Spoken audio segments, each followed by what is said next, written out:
நமஸ்காரம். அஸ்வத் குருபியோ நம. ஸ்ரீயப்பத்தியான ஸ்ரீமன் நாராயணுடைய கடாட்சத்தாலும் ஆச்சாரியனுடைய அனுகிரகத்தாலும் இந்த 4000 திவ்ய பிரபந்தத்துல இன்னைக்கு இந்த மார்கழி மாசத்துல நாம திருப்பாவை அனுபவிச்சுட்டு இருக்கோம் ஆன்லைன்ல. இது ஒரு விசேஷமான நாளாக கருதப்படக்கூடிய நாள். மாலே மணிவண்ணா மார்கழி நீராடுவான் மாலே மணிவண்ணா. 26வது பாசுரம் மாலே மணிவண்ணா. சுவாமி என்ன சுவாமி விசேஷம்? ஒவ்வொரு வருஷமும் தான் சுவாமி திருப்பாவை கேட்டு இருக்கோம். ஒவ்வொரு வருஷமும் நாம ராமாயணம் கேட்கிறோம், மகாபாரதம் கேட்கிறோம். ஏதாவது போர் அடிக்கிறதா? அடிக்கிறதே இல்லை சுவாமி. ஏன்னா புது புது அர்த்தங்கள் நாம ஒரு புஸ்தகத்தை பாக்குறோம்னு வச்சுக்கோங்களேன். அந்த புஸ்தகத்தை பாக்குற போது 10 இடம் பார்த்திருந்தாலும் 11வது எடுத்து அந்த புஸ்தகத்தை பிரட்டி பார்த்தோம்னா ஆஹா ரொம்ப நல்லா இருக்கே. இப்போ ராஜத்தலைவர்னு ஒரு புக் இருக்கு, சாண்டியல்னது. 10 இடம் படிச்சிருப்போம், 11வது எடுத்து படிக்கிறோம். பொன்னியின் செல்வன் இருக்கு, கல்கி. இது 10 இடம் படிச்சிருப்போம், 11வது எடுத்து படிக்கிச்சே ஆஹா ஆஹா இந்த இடம் நம்ம என்ன அழகா கல்கி சொல்றீங்க, லாஸ்ட் டைம் படிச்சு அதை பார்க்கலையே அப்படின்னு தோணும். அந்த மாதிரி நம்முடைய ஆச்சாரிய புருஷர்கள் எங்களை மாதிரி அடையனை போல உபன்யாசம் சொல்றவா எல்லாருமே ஒவ்வொரு அர்த்த விசேஷங்கள் தானும் மெருகேற்றின்னு அடுத்தவனே ஏற்றின்னு இருக்கா. இதற்கு என்னுடைய ஆச்சாரியன் தான் காரணம். கம்ப்ளீட்டா அவருடைய அனுகிரகம் இல்லாத எதுவுமே இல்லை சுவாமி. அவருடைய அனுகிரகம் தான் நான் இன்னைக்கு இந்த லெவல்ல இருக்கேன் அப்படின்னா என்னுடைய ஆச்சாரியனுடைய அனுகிரகம் தான், அவருடைய ஆசீர்வாதம் தான் நான் இருக்கிறதுக்கு காரணம். அந்த மாதிரி ஒவ்வொரு ஆச்சாரியனுடைய அனுகிரகம் இருக்கிற போது அவ ரெஃப்ரெஷ் பண்ணிட்டே இருக்கா. மற்றவாளுக்கு புதுசா கேட்கணுமே, கேட்கிறவாளுக்கு புதுசா கொடுக்கணுமே அப்படின்னு. அதுவும் இப்ப யூடியூப்ல எல்லாம் பார்த்தேன்னு வச்சுக்கோங்களேன், அவர் இப்படி சொல்லிருக்கார், இவர் இப்படி சொல்லிருக்கார், நம்மள நாமே போட்டு அதை கிராஸ் ஃபங்க்ஷனிங் எல்லாம் பண்ணிட்டு இல்லையா பண்ணி பாக்குறோமே. அந்த மாதிரி சந்தர்ப்பத்துல இந்த பாசுரங்களை நம்ம இந்த வருஷம் எப்படி பார்க்கிறோம்னா கொஞ்சம் வித்தியாசமா. தமிழ் வளர்ந்தது அப்படின்னா பக்தியில தான் சுவாமி தமிழை வளர்ந்தது. பக்தியை வளர்த்தவர்கள் தான் தமிழை வளர்த்தார்கள். ஆச்சாரியர்கள், ஆழ்வார்கள், நாயன்மார்கள், சித்த புருஷர்கள், 18 சித்தர்கள், இவர்களால் வளர்ந்ததுதான் தமிழ். அது தவிர பக்தி வளர்த்தவர்கள் தமிழையும் ஆழ்வார்களாக இருந்தவர்களும் ஆச்சாரிய புருஷர்களாக இருந்தவர்களும் நாயன்மார்களை தவிர்த்தும் சிவ வைஷ்ணவ பக்தியை வளர்த்தவர்கள் இவர்கள் தான் தமிழை வளர்த்தார்கள். அல்லது தமிழுக்கு இலக்கணம் எழுதிய தொல்காப்பியர், அகத்தியர் போன்றவர் தமிழை வளர்த்தார்கள். அல்லது தமிழை பாடி பரப்பின புலவர்கள் வளர்த்தார்கள். இது எல்லாம் பக்தியில் வந்ததுதான். அந்த பக்தியோடு சேர்ந்த தமிழின் அர்த்த விசேஷத்தை இந்த வருஷம் பார்க்க போறோம். முதல்ல பாசுரம், அடுத்தது பாசுரத்தினுடைய விளக்கம், அடுத்தது சின்ன ஒரு பிலசாபிக்கல் திங்கிங். வருஷம் பார்க்கிற அளவுக்கு இல்லை, கொஞ்சமா ஒவ்வொருத்தரும் ஒரு விதமா சொல்லுவா இல்லையா, நாம சொல்ற விதம். அடுத்தது ஆண்டாளுடைய பக்தி, தமிழினுடைய அழகு. மாலே மணிவண்ணா மார்கழி நீராடுவான். யாரு? மாலே மணிவண்ணா மார்கழி நீராடுவான். மேலையார் செய்வனகள் வேண்டுவன நீ கேட்டியல். யாரு கேட்டியல்? நான் கேட்டனா, நீ கேட்டனா, அவ கேட்டாளா? கேட்டியல் கேட்பாயாகில் அப்படின்னு அர்த்தம். இதற்கு முன்னாடியும் நாம் ஒரு பாசுரத்துல பார்த்தோம், பறை தருவி ஆகில் அப்படின்னு. அதே மாதிரி கேட்டியல் ஞானத்தை எல்லாம் நடுங்க முரல்வன உன் பாஞ்சஜன்யத்தினுடைய ஓசை. பெரிய விஷயம் சுவாமி. பாலன்ன வண்ணத்து உன் பாஞ்சஜன்யம் எப்படி இருக்கான்? பால் போல இருக்கான். பாலன்ன வண்ணத்து உன் பாஞ்சஜன்யமே போல்வன சங்கங்கள் பொய்ப்பாடு உடையனவே சால பெரும்பறையே பல்லாண்டு செய்ப்பாரே கோல விளக்கே கொடியே விதானமே ஆளிநிலைய அருளேனோ நம்பாவை. அப்பா ஆண்டாள் எப்பா எப்பா எப்பா ஒரு 2 பாசனம் முன்னாடி பார்த்தோம் இல்லையா? உலகமளந்தாய் அடி போற்றி, தென்னிலங்கை சட்டாய் திரள் போற்றி, உதைத்தாய் புகழ் போற்றி, குணிலாய் இருந்தாய் கடல் போற்றி, போற்றி போற்றி போற்றி போற்றி. அதற்கு முன்னாடி பாசுரத்துல மாயனை மண்ணு வடமதுரை மைந்தனை, தூய பெருநீர் யமுனை துறைவனை, ஆயர் குலத்தினில் தோன்றும் மணிவிளக்கை, தாயை குடல் விளக்கம் செய்த தாமோதரனை. இப்ப இந்த பாசுரத்துல என்ன சொல்ற? மேலையார் செய்வனகள் வேண்டுவன கேட்டியல் பாலன்ன வண்ணத்துன் பாஞ்ச சன்னியமே போல்வன சங்கங்கள் பொய்ப்பாடு உடையனவே சால பெரும்பறையே பல்லாண்டு செய்ப்பாரே கோலை விளக்கே கொடியே விதானமே ஆளில்லையா அருளே.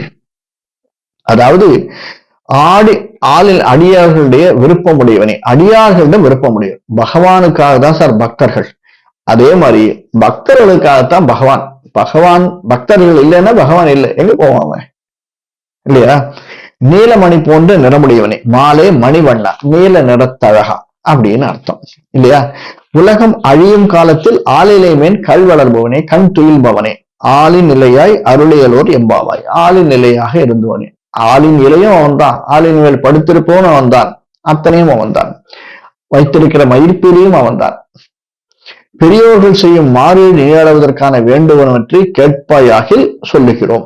என்னன்னு நீராட்டத்திற்கு வேணும்?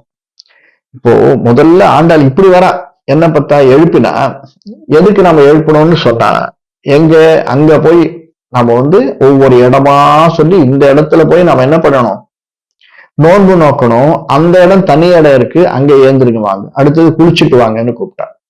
பல் தேய்ச்சிட்டு வெண்பல் தவத்தவர் தங்கள் திருக்கோயில் சங்கிடவான் போதந்தார் அப்படின்னு அங்கேயே சங்குலியை சொல்லிட்டார். திரும்பவும் இங்க சொல்றா சங்குலியை பத்தி. என்னது?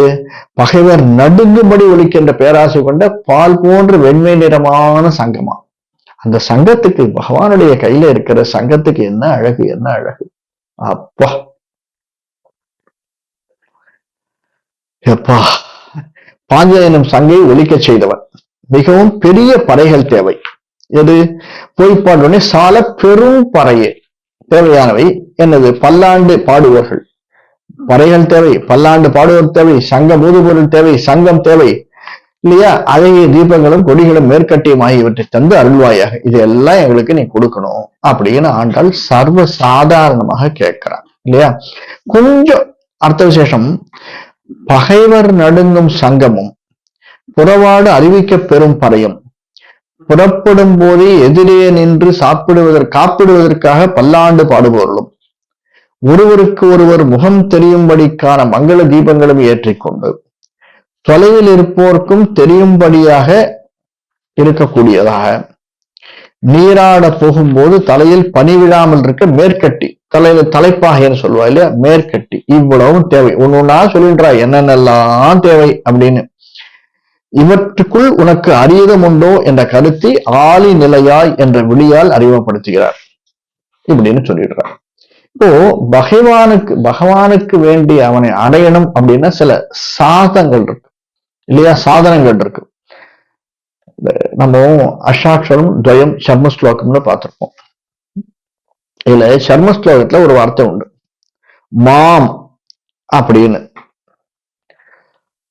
அந்த மாம் அப்படிங்கிறது என்னன்னா சௌலபியத்தை விளக்கக்கூடியது அப்படின்னு அர்த்தம். அடியார்க்கு அடிமை செய்யக்கூடியது, அந்த சௌலபியத்தை வழங்கக்கூடியது. மாலே மணிவண்ணா அப்படிங்கிறதுனால அந்த சௌலபியம், இந்த அகம் அப்படிங்கிற உபாயத்தை வணக்கக்கூடியதான். மாலே மணிவண்ணான வேற விதமான துணையே இல்லாமல் நாம் என்ற எண்ணத்தோடு, அடியேன் என்ற எண்ணத்தோடு இந்த உபாயத்தை விளக்கக்கூடியது அப்படின்றது. ஆளின் இலையாய் அப்படிங்கிற எதை சொல்றது? ஒரு விழித்தம். ஆளின் இலையாய் அருளையலோர் எம்பாவாய் அப்படின்னு ஒரு உதாரணத்தை சொல்லி, நீ எப்படி எனக்கு தரணும், ஆளின் இலை போல் நீ அருள வேண்டும், ஆளின் இலையாக நீ அருள வேண்டும், ஆளின் இலையாய் நீ அருள வேண்டும் இல்லையா? சங்கமாய் ஊத வேண்டும். சங்க துனி, ஓகாரம் என்கிற பிரசித்தம் சங்கத்திலேருந்து வந்ததுதான், பகவானுடைய சங்கத்திலேருந்து வந்ததுதான் ஓம்காரம் என்ற ஒளி. அகார உகாரம் அகார இட்டின்னு சொல்றமே, இந்த ஓம்காரம் வந்தது. பறை அப்படிங்கிற நமக சப்தம் இருக்கு இல்லையா, அந்த நமக சப்தத்தினுடைய பாரதந்திரியத்தை, ஞானத்தை சொல்றது. சுவாதந்திரியம் பாரதந்திரியம் அப்படின்னு ரெண்டு. சுவாதந்திரியம் நம்ம சுயமா சொல்லக்கூடிய தந்தரியம், பாரதந்திரியம் ரெண்டு. இதற்கு உண்டான ஞானத்தை விளக்கக்கூடியதான் எது? இந்த பறை அப்படிங்கிறது. பல்லாண்டு இசைப்பாறை அப்படிங்கிறது சாத்விக சுவாகத்தையும் விளக்கக்கூடியது, பகவ சேஷத்துவத்தையும் விளக்கக்கூடியது. என்ன சுவாமி ஒரு மாதிரி இருக்கு, எங்கேயோ போறது இது? ஆமாம், இதுதான் நான் சொன்னேன். இதெல்லாம் நம்ம சாதாரணமாக ரொம்ப டீட்டெயிலிங்கா பார்க்கிற போது ரொம்ப நல்லா இருக்கும். இதை நம்ம சுருக்கமா சொல்றோம். இந்த சேஷத்துவத்தை, சேஷத்துவ லட்சணங்களை, கைங்கரியத்தையும் அக்கைங்கரியத்தினுடைய பயனையும், சேஷம், சேஷத்துவம், சேஷத்துவனுடைய லட்சணத்துவம், அந்த லட்சணத்தில் அடங்குகின்ற கைங்கரியத்துவம், அந்த கைங்கரியத்தினுடைய பலன், இவை அனைத்தையும் நான் அனுபவிக்கும் வண்ணம் எனக்கு நீ அனுகிரகம் பண்ண வேணும் அப்படின்னு சொல்றது அந்த பாட்டினுடைய தத்துவார்த்தம் அப்படின்னு சொல்றோம். இந்த தத்துவார்த்தம் போக முக்கியமா இன்னும் ஒன்னே ஒண்ணு பார்க்கிறோம். இதுல ஆனந்தத்திலே மூழ்கி அப்படின்னு முதல்ல விளக்கு வரும். விளக்கு ஏற்றுவர்கள், விளக்கு வந்த உடனே வீதியில் நோன்புக்கு போகும்போது விளக்கேற்றி கொண்டவர்கள் சங்கம் ஊதுகின்றனர். சங்கம் ஊதுகிறார்கள். சங்கம் ஊதுறதுக்கு முன்னாடி பின்னாடி பறை அடிப்பவர்கள் அது சவுண்ட் எழுப்பிட்டு வர, அதற்கு ஏற்றாற் போலே அதற்கு பின்னாடி பல்லாண்டு பாடுபவர்கள், பல்லாண்டு பல்லாண்டு பல்லாயிரத்தாண்டு பாடுபவர்கள், அதற்கு அடைவாக கொடியை பிடித்துக் கொண்டு வருவர்கள். இதற்கு பின்னாடி கடைசியில யார் வரலாம்? நீராட போகக்கூடிய பெண்கள். அந்த நடை பெண்களுடைய நடை மேற்கட்டி கீழ்கட்டியா அசையுமா, வரிசையாக இருக்குமா. அவர்கள் இப்படி பார்க்கச்சே இந்த சங்கம் ஓதக்கூடாது, அப்படி பாடுபடைய சங்கம் ஓதக்கூடாது, கொடியை அசைக்கக்கூடியது, பல்லாண்டு பாடுபவர்கள், இந்த அத்தனை அப்படியே அதற்கு ஏற்றவர்கள் பெண்கள் அசைந்து கொண்டு எதுக்கு போறாளாம்? அந்த ஆனந்தத்தை நமக்கு அளிக்கிறது அப்படின்னு சாதிக்கிறாரு. முதலே பார்த்தோம் ரெண்டு விதத்துல அப்படி. என்னுடைய உட்பொருளை ஹிருத்யாகம் பாக்கிய யாகம் அப்படின்னு ரெண்டு யாகம் செய்வாளா. இந்த பாக்கிய யாகன்றது ஒரு 4 இதற்கு முன்னாடியே பார்த்திருக்கோம்னு நினைக்கிறேன் நான். பாசுரங்களுக்கு முன்னாடியே பாக்கிய யாகம் அப்படிங்கிற ஒரு இதுவை நம்ம பார்த்தோம்னு எனக்கு தோன்றது.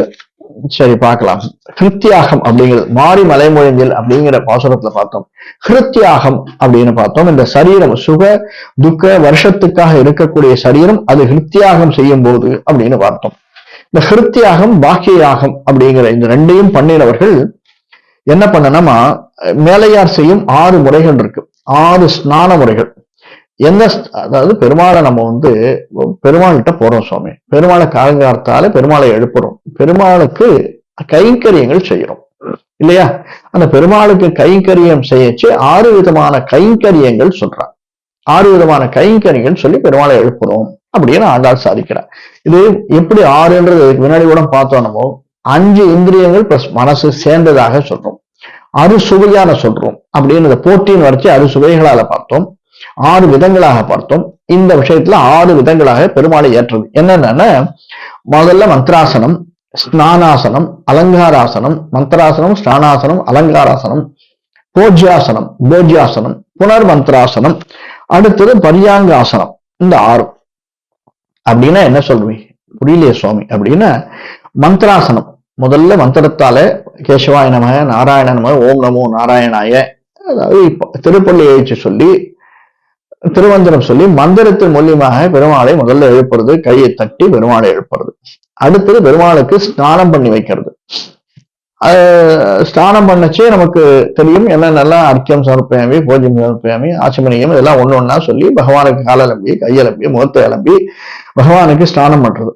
அடுத்து திருமஞ்சனம் பண்றது. திருமஞ்சனம் பண்ண முடிச்ச உடனே என்ன ட்ரெஸ் பண்றது? அலங்காராசனம். இது ஏன் சுவாமி எல்லாம் ஆசனம்னு சொல்ற அப்படின்னா, பகவான் ஒரு இடத்துல பீட்டத்துல இருப்பார், நம்ம கூட சரிசமமா இல்லை, நம்ம பகவானை ஒரு இடத்துல வச்சு பார்க்கணும். அந்த இடத்துக்கு என்னன்னு பேரு? ஆசனம்னு பேரு, அவ்வளவுதான். மந்திராசனம், அடுத்தது ஸ்நானாசனம், அடுத்தது அலங்காராசனம். அலங்காராசனம் முடிஞ்ச உடனே என்ன? பெருமாளுக்கு ஏதாவது சமர்ப்பிக்கணும். போஜ்யாசனம், போஜ்யம் பண்ணி வைக்கிறது. நம்ம என்னென்ன பண்ணிருக்கோமோ, தலிகை என்ன பண்ணிருக்கோமோ பெருமாள் போய் சமர்ப்பிக்கிறோம்.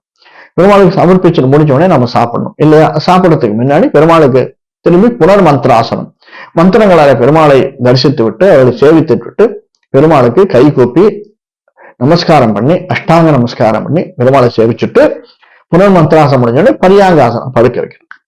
பெருமாளை அந்த பள்ளி அடைக்க அனுப்புறது. இப்படி 6 ஆசனங்கள், 6 விதமான செய்யும் மேலையார் செய்வனகள் வேண்டுவன கேட்டியல் அப்படின்னு ஆண்டாள் சாதிக்கிறார். அதுதான் இந்த 6 விதமான தத்துவார்த்தங்கள்.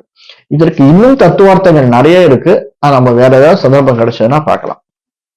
இப்படி அதை உபச்சாரங்களை சமர்ப்பித்தல் அப்படின்னு சொல்றது. 6 கருவிகள், 6 பதார்த்தங்கள், ஒன்னொன்னும் 6 ஆறாக நம்ம 6ங்கிறத நம்ம வேற ஒரு இதுல கூட பார்த்தோம் சுவாமி.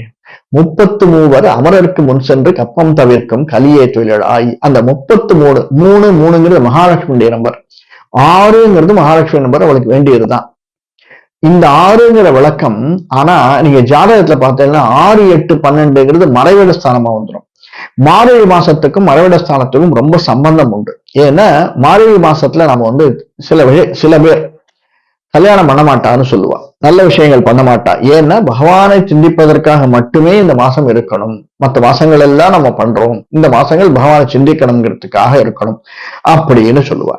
இதுல மார்கழி நீராடுவான் மேலையர் செய்வன வேண்டுகள் விண்ணப்பித்த பிறகு மார்கழி நீராடின பிறகு அவர் பெரும் சம்மானத்தை ஏற்றுக்கொள்ள வேண்டும், அருள வேண்டும் அப்படின்னு சொல்றது. இப்போ இது முடிஞ்ச உடனே பெருமாளுக்கு வேதங்கள்லாம் சமர்ப்பிச்சுட்டு வேத மந்திரம் சொல்லிட்டு அடுத்தது வேதம், அதே மாதிரி வேதம் முடிச்ச உடனே நம்ம திருப்பாவை திருவம்பாவை என்னென்ன சொல்லணுமோ சேவிச்சுட்டு பிரபந்த மந்திரங்கள் சேவிச்சுட்டு அது முடிஞ்ச உடனே புனர் மந்திராசனம், அதாவது பகவானுடைய கொடியான கருடனுடைய இதுல எழுந்தருள பண்ணி சஞ்சாரம் திருவள்ளமோ அது செய்வார்கள். புனர் மந்திராசனம் பண்றதுக்கு முன்னாடி பகவானை எழுந்தருள பண்றது, அதாவது என்ன பண்றதுன்னா வீதி உலா வர்றது, பெரிய பெரிய கோயில்கள்லாம் வருதுன்னா நாமளே முடிஞ்சுன்னா வீதி உலா வந்துட்டு அதுக்கப்புறம் பரியாங்காசனத்துல பள்ளிகளும் இடத்துல பகவானை கட்டிலுக்கு மேலே அமர்ப்பு மேலார்ப்பு வேண்டுமாகையால் விதானம் என்கிற சொல்லி ஆசனத்தை குறிக்கும் என்கிறது அப்படின்னு முடிக்கிறார். இந்த டீட்டெயிலிங்ல சொல்லச்சு. இதுல இப்ப நம்ம தமிழனுடைய அழகு ஆண்டாளுடைய பக்தியை பார்க்கலாம். மாலே மணிவண்ணா. மால் அப்படின்னா மால் இருக்கக்கூடிய இடம் எது? மோட்சம், வீடு. வீடு அப்படின்னாலே ஒரே அர்த்தம் தான் சுவாமி. வீடுன்னா மோட்சம் தான். கோயில் அப்படின்னா திருவரங்கம் ஸ்ரீரங்கம், அதே மாதிரி கோவில் அப்படின்னா கோயில் இருக்கக்கூடியது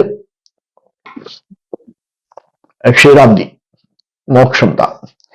வீடு மோட்சம் தருபவன் அவன் தான். மாலே மால் ஐ தருபவன், மால் ஏ தருபவன் மணிவண்ணன், அவன் கருமை நிற கண்ணா, கருமை நிற கண்ணா அப்படின்னு. மேலையார் செய்வன வேண்டுவன கேட்டீர். மேலையார் அப்படின்னா மேலே இருக்கக்கூடியவர்கள், சூரிய நித்திய சூரிகள் தேவர்கள், ஒவ்வொரு ஸ்டெப் நமக்கு மேல இருக்கக்கூடியவர்கள், அதற்கும் தேவர்களுக்கு மேலே இருக்கக்கூடியவர்கள் நித்திய சூரிகள், அவர்களுக்கு மேலே இருக்கக்கூடிய இப்ப பெருமாளுக்குன்னு எடுத்துட்டோம்னா பெருமாள் பெருமாள் பள்ளி கொண்டிருக்கார் அப்படின்னா அந்த க்ஷீராப்தியில இருக்கு, மோட்சம் இருக்கு, வைகுண்டம் இருக்குன்னா வைகுண்டத்துல 7 வாசல்கள் இருக்கு. அந்த 7 வாசல்கள் ஏன் அப்படிங்கிறதே நம்ம ஸ்ரீமன் நாராயணத்துல டீட்டெயிலிங்கா பார்த்தோம். நாம நினைச்சுட்டு இருக்கோம் ஜெயின் வைத்தியம் மட்டும்தான் ஒரே ஒரு இது அப்படின்னு, சண்ட பிரசண்டன் அப்படின்னு 7 வாசல்ல 7 பேர் நிக்கிறா, 7 2 14 பேர் நிக்கிறா, 7 வாசல்கள். அந்த மாதிரி மேலையார் ஒவ்வொரு மேலே மேலே மேலே மேலே இருக்கக்கூடிய நித்தியசூரிகள் தேவர்கள், அவருக்கு மேலே இருப்பவர்கள், தினம் தினம் உன்னை துதிப்பவர்கள் அப்படின்னா இப்போ தினம் இந்த சம்சாரத்துல உழன்று உழன்று உழன்று இதுலயே உழண்டு கொண்டிருக்கக்கூடியவர்கள் எப்படி அவர் நினைப்பா? சிவபெருமானே சொல்லிட்டார், ராம என்று 2 எழுத்தினால் அப்படின்னு. ராம ராம ராம இதி ராமே ராம மனோரமே சஹஸ்ரநாம தத்துல்யம் ராமநாம அவரான். பகவான் 1,00,000 நாமா சொல்ல முடியலன்னு தான் பீஷ்மரே 1000 ஆக்கினார். அதையும் 2 எழுத்து சொல்லிட்டார். யாரு? இவர் சிவன். அது கூட அந்த மாதிரி ஒவ்வொரு லெவல்ல இருக்கிறவளுக்கு இப்போ தினந்தோறும் உன்னை யோசிச்சுட்டு இருப்பா, உன்னையே தியானம் பண்ணிட்டு இருப்பா. தியானத்துல இருக்கிறவா தவசியர்கள், தவ புருஷர்கள். மேலை அப்படின்னா மேலையார் செய்வனகள் அப்படின்னா, மேலை அப்படின்னா இன்னொரு டீட்டெயிலிங் என்னன்னு சொன்னோம்னா, மேலைனா வருங்காலம், மேல் நாடுகள்னு சொல்றோம். மேற்கத்திய நாடுகள்னு மேலை நாடுகள்னு சொல்றோம்.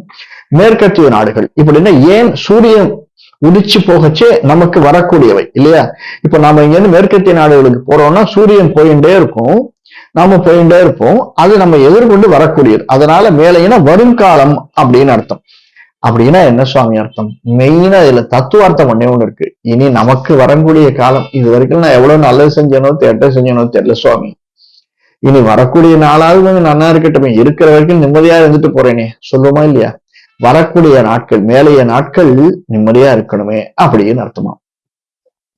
ஞாலத்தை எல்லாம் நடுங்க முரல்வன பால்வன வண்ணத்துவும் பாஞ்சசன்யமே. இந்த பாஞ்சசன்யம் அப்படின்றது நிறைய மீனிங் இருக்கு. அதுல பஞ்சகன் அப்படின்னு ஒரு அசுரன், இவன் சாந்திபினி அப்படின்னு ஒரு ரிஷி, பகவானுடைய கிருஷ்ணனுடைய ரிஷி. அவருடைய மாணவன் தான் கிருஷ்ணன். அவருடைய மகனை கொன்னுடுறான், சாந்திபினி ரிஷியுடைய மகனை கொன்னுடுறான் பஞ்சகன் என்னும் அரசன். அந்த குருதட்சணை கேட்கிறார் அவர், என் மகனை திருப்பி நீ கொண்டு வான்னு குருதட்சணை சாந்திபினி கிருஷ்ணன்கிட்ட கேட்கிறார். கிருஷ்ணன் அவனை சங்காக மாற்றி கொடுத்துடுறாராம். சரியா? சோ அந்த சங்காகத்தான் பாஞ்சஜன்யமாக உருவெடுக்கிறது. அப்படின்னு ஒரு கதை உண்டு. குருதட்சிணையா கேட்கிறார். அப்படியே அந்த பாஞ்சஜன்யம் சங்க கிருஷ்ணன் எப்படி நல்லவன் இல்லையே, அதனால சங்கா மாறுகிறார். அந்த சங்கத்தான் தானே வாங்கிக்கிறார். அந்த சங்கம் தான் பாஞ்சஜன்யமா உருவெடுக்கிறது. இந்த சங்கநாதம் பண்ணச்சே ஒரு விஷயம் கேட்கணும். நாம இதை என்னுடைய ஆச்சாரியன் சொல்லச்சு ரொம்ப அற்புதமா இருக்கும் சுவாமி. அதுவும் முதல்ல இந்த பகவத்கீதையில பகவான் சங்கம் எடுத்து ஊதும் இடம் இருக்கு. இன்னைக்கு போற அனுபவிச்சுட்டே இருக்கலாம். அவர் சொல்றத பகவானுடைய சங்கம் தான் முதல் சங்கம். நீங்க எதிர பார்த்தேன்னா அதுக்கப்புறமா துரியோதனன் ஊதுறானா, பீஷ்மர் ஊதுறாரா, வேற யாரு ஊதுறான்னு சங்கம் ஊதுறதே தெரியாதா? இங்க அப்படி கிடையாது. முதல்ல பகவத்கீதையிலே வரும், சங்கநாதம் பண்ணினவன் பாஞ்சஜனை எடுத்து ஊதினவன் முதல்ல பகவான். பகவானுக்கு அடுத்தது அடுத்த ஸ்டெப் அர்ஜுனன், அடுத்தது தர்மன், அடுத்தது பவுண்டரம், அதுக்கு அடுத்தது பெரிய சங்கமானது தர்மன் ஊதுறார், அதற்கு அடுத்தது பீமன் ஊதுறான், அதற்கு அடுத்தது சகதேவன், நகுலன். இப்படியாக ஸ்டெப் பை ஸ்டெப்பா இந்த சங்கத்தினுடைய அழகு. இந்த பக்கம் பாண்டவர்கிட்ட ஒரு நேரி இருந்தது, கௌரவர்கிட்ட அந்த நேரி கிடையாது.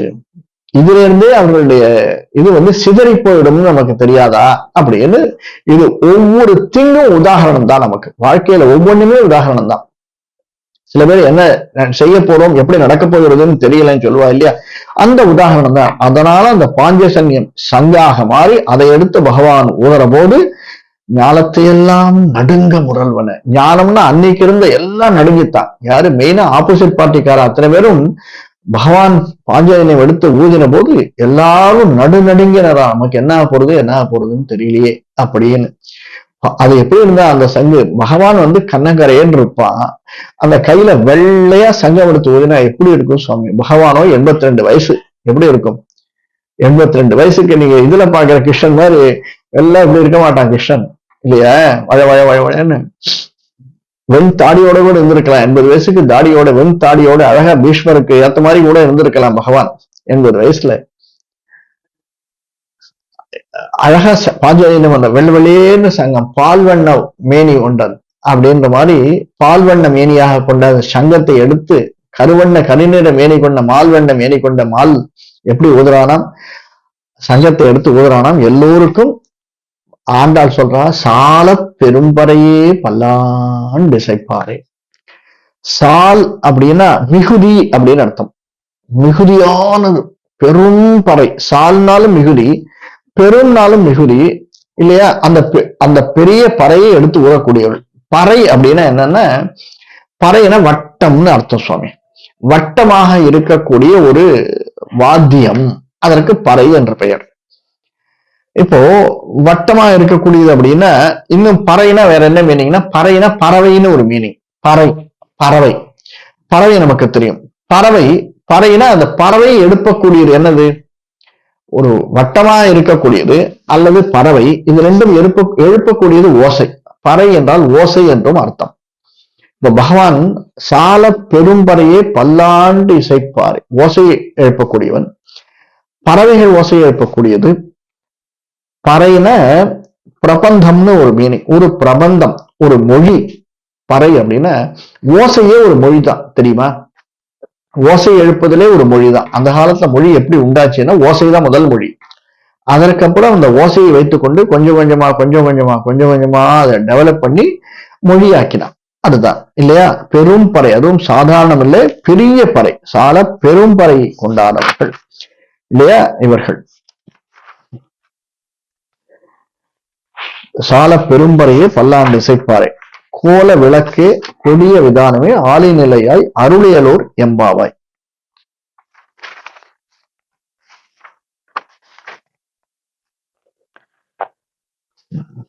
கோல விளக்கு அப்படின்னா மங்களகரமான தீபங்கள். தீபங்கள்லயே பலவிதமான தீபங்கள் இருக்கு. மங்களகரமான தீபங்கள் அப்படின்னா இன்னும் அதற்கு அட்ஜெக்டிவ் சேர்த்து சொல்ற ஆண்டாள். தீபங்கள்னாலே நமக்கு இருளை நீக்கி ஒளியை காட்டக்கூடியதுதான் தீபங்கள். அதாவது எதுக்கு சொல்ல வர்றான்னா, ஒரு ஆச்சாரியனை நாம் அடையும் போது அந்த ஆச்சாரியன் நமக்கு இருளை நீக்கி மங்களத்தை, தீபத்தை, ஒளியை நமக்கு காட்டுகிறான். பகவான் எனும் ஒளியை, சரணாகிரி எனும் தத்துவத்தை, நமக்கு பிரணவத்தை உபதேசத்து. நம்ம முதல்ல பார்த்தோம் இல்லையா போன பாசுரத்துல, அஷ்டாட்சரம் துவயம் சர்மஸ்லோகம் என்று இது மூன்றுமாக இருக்கக்கூடிய பகவானுடைய இருப்பிடத்தை காட்டி நமக்கு அதையெல்லாம் உபதேசித்து அவனிடம் அழைத்து கொண்டு ஸ்ரீராம்ஜியிலே இருக்கக்கூடிய எங்களுக்கு மோட்சத்தை தந்து அருள வேணும் அப்படின்னு இந்த பாசுரத்தை ஆண்டாள் முடிக்கிறார். அடுத்த பாசுரம் மிக அற்புதமான பாசுரம். கூடாரை வெல்லும் சீர் கோவிந்தா கோவிந்தா கோவிந்தா, உன்னை பாடி உன் தன்னை பாடி பறை கொண்டு. இப்ப நம்ம பார்த்தோமே இந்த பறை, அதே பறை கொண்டு அப்படிங்கிற, இங்க பறை அடித்தல்னு ஒரு வார்த்தை சொன்னோம் இல்லையா? பறைய விதானமே, விதானம்னா மேலேன்னு அர்த்தம் சுவாமி. யாம்பெரு சம்மானம் பல்லாண்டு சேர்ப்பாரு சால பெரும்பறையே ஆளில்லை அருளை பறைய விதானமே, அவன் உடுத்துவது உடுத்தாதது, உடுத்தாதது ஆடை என்று இருப்பது திருப்பரியட்டம், நோன்பு முடித்தல், பரிவட்டம், நாடு புகழும் பரிசு, பூடகமே தோல்வளையே தோடே செவிப்புவே பாடகமே என்னனைய பல்கடலும் யாமணிவோம். ஜாலியா இருப்போம் சுவாமி. பகவான் கிட்ட நாம சேர்ந்துட்டோம்னா, நித்திய சூரியன் இருக்கக்கூடிய இடத்த நாம அணைஞ்சிட்டோம்னா, மோட்சம் நமக்கு கிடைச்சுடுத்துன, அதை விட வேற என்ன அல்டிமேட் வேணும்? எவ்வளவு ஆனந்தம், எவ்வளவு ஆனந்தம். அந்த ஆனந்தத்தை அப்படியே உருகி உருகி உருகி ஆண்டாள் அடுத்த பாசுரம் சொல்ற. அடுத்த பாசுரத்தை பார்க்கலாம். கவிதார்க்கிய சிம்மாய கல்யாண குணசாலினி ஸ்ரீமதே வெங்கடேசாய வேதாந்த குரவே நமः. சர்வம் ஸ்ரீ கிருஷ்ணார்ப்பணமஸ்து.